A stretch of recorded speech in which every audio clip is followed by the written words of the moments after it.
There are moments in Congress when the speeches feel routine, rehearsed, forgettable. And then there are moments when someone stands up and says exactly what millions of Americans have been asking for years. When Representative Thomas Massie took the floor to talk about the Department of Justice and the Epstein files, it wasn't subtle. It wasn't diplomatic. It was blunt, pointed, and deeply uncomfortable. His central question was devastatingly simple. Where are the arrests? Congress created the Department of Justice. Congress funds the Department of Justice, and Congress is responsible for the oversight of the Department of Justice. When will we see justice?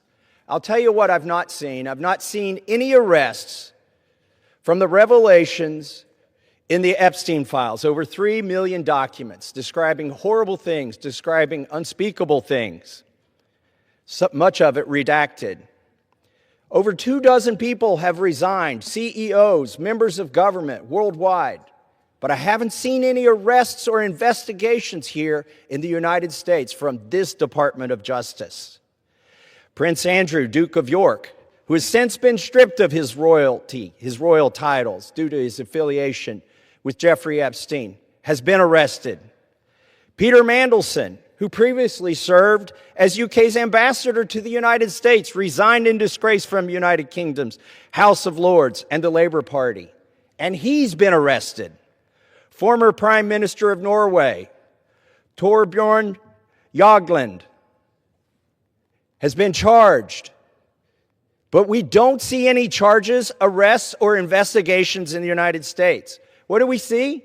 We see our FBI director celebrating in the locker room at the Olympics overseas. It's fine to be proud of this country, but we should be proud of this country because we have a system of justice that works, and yet we do not.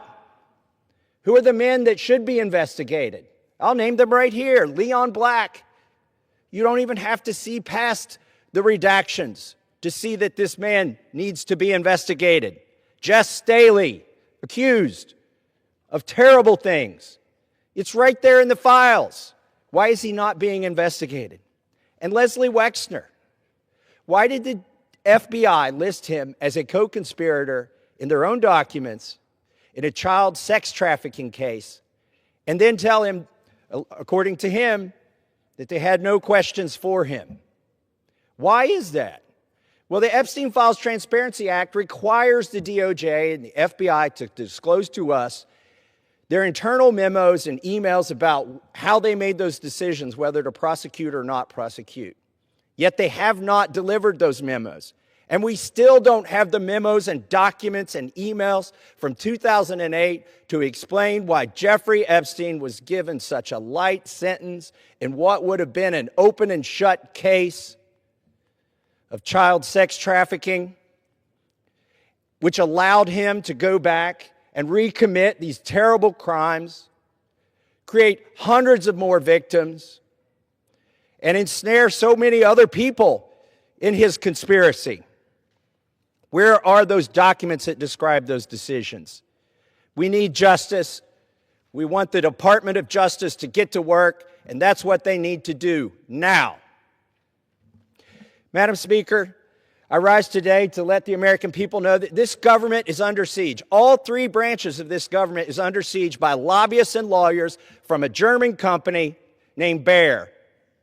They spent over $9 million lobbying the executive branch and the legislative branch so that they don't have to be liable for any damages that their herbicide causes, otherwise known as Roundup. And they're having some success. Now, they haven't had any success yet in this chamber to get that immunity. They've had some success in the state legislatures, which are also under siege, to get this immunity from liability. Look, the Constitution guarantees people a trial if they've been harmed. Why are we contemplating going against the Constitution? The Attorney General has opined favorably for this German company in front of the Supreme Court about getting rid of any liability that they should have for any damages.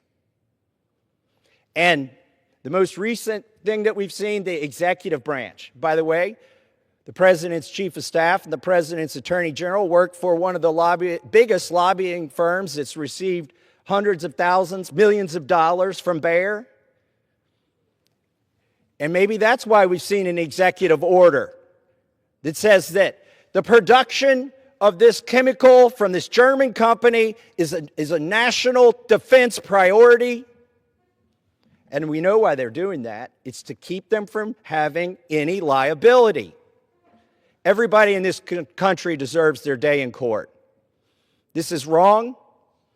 We shouldn't succumb to the lobbyists, not in the executive branch, not in the judicial branch, and certainly not here in Congress, and not in the state legislatures, but there's a lot of money at play.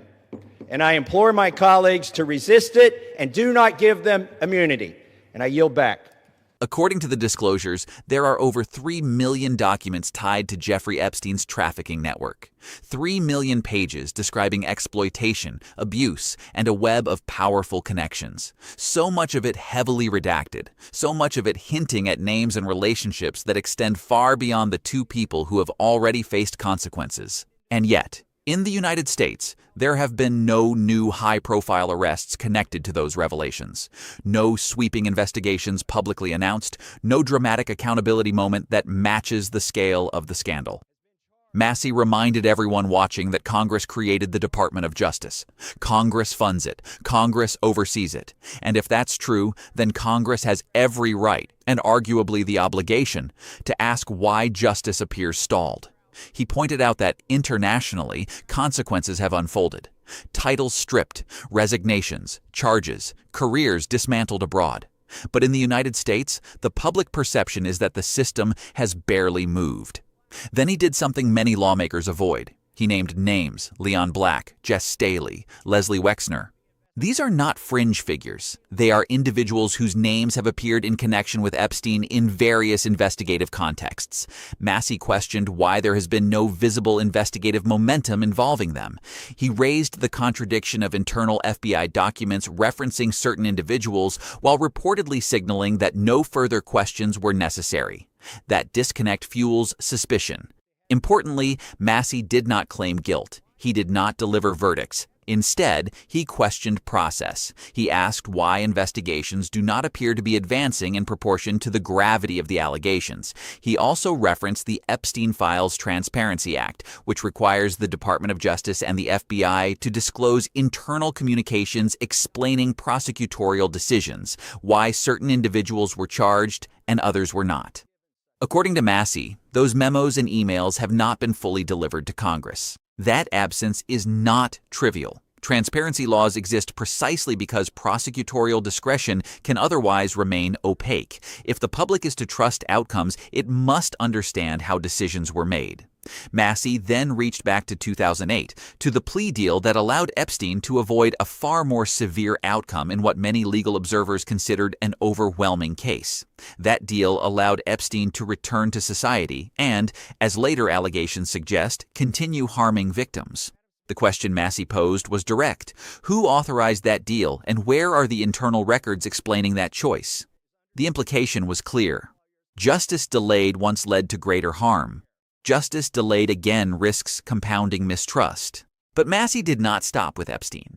He broadened his critique to what he described as a government under siege by lobbyists and corporate interests. He pointed to Bayer, the German corporation behind Roundup, alleging heavy lobbying efforts aimed at securing liability protections. He warned against granting immunity that would shield corporations from lawsuits, arguing that the Constitution guarantees citizens their day in court. The connective tissue in his argument was power. In both the Epstein case and the corporate immunity debate, Massie framed the issue as one of influence, whether powerful entities receive softer treatment than ordinary Americans.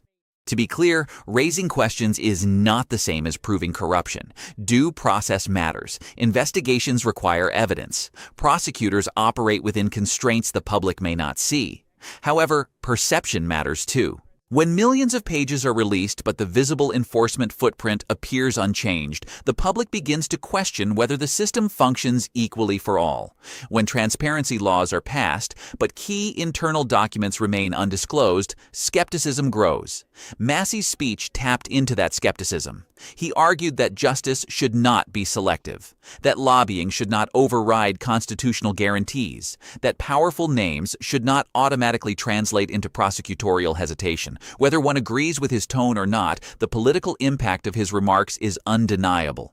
He crystallized a sentiment that has been simmering for years, that accountability in high-profile cases often feels incomplete. The larger issue is institutional trust. The Department of Justice derives its legitimacy not merely from legal authority, but from public confidence that it applies the law without fear or favor. When that confidence weakens, every decision becomes suspect. Massie's speech was not a legal brief. It was a warning that unresolved questions do not disappear. They accumulate. And when they accumulate around issues involving exploitation, trafficking, and powerful elites, the political consequences extend far beyond a single hearing. The question now is not whether the Epstein files are disturbing. That is established. The question is whether investigative and prosecutorial actions will match the scale of what has been revealed.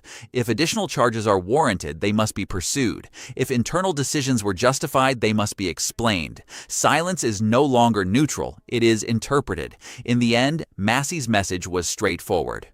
Do the work. Release the memos. Follow the evidence. Enforce the law evenly. Because when justice appears uneven, the damage extends beyond one case. It affects confidence in the entire system.